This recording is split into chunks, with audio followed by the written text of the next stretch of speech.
नमस्कार जय जगन्नाथ। आज आम बनैबा लिंब पत्रर भात। से किछि लिंब पत्र नबा ताकू भल भाव धोईकी सफा कर रखीदबा। तापर किछि पियाज को लंबा लंबा करी काटिबे। रसुण चोपा छड़ेकी रखिबे। लिंब पत्र पूरा चुन चुन करी काटिबे।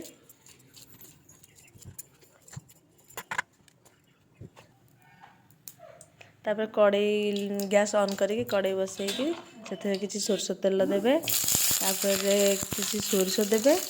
तापर पियाज पकेकी भल भाव भाजिबे।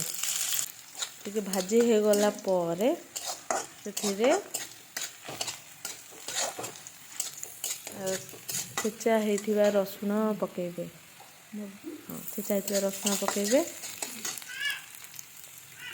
कंचा लंका पकाइबे। तापर ताकू भल भाव भाजिबे।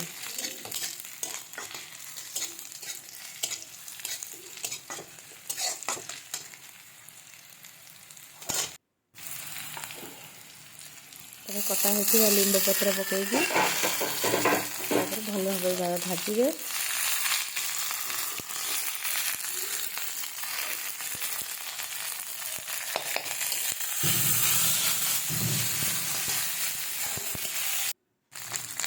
तापर किसी लुण देबे।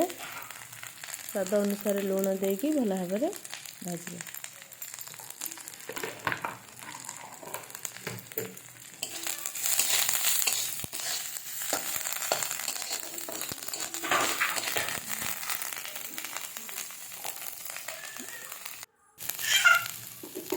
भल भाव भाजी हो सारा पर क्वांटिटी अनुसार किसी भात नेबे। भात नहीं एपट सेपट कर भाजिबे।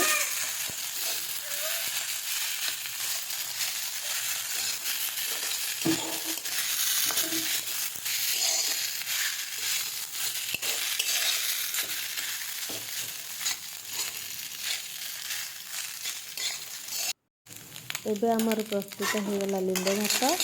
आपण मैंने घरे तैयारी करी खातु एवं कमेंट माध्यम आमको जनातु केमिति हेची लिंब भात।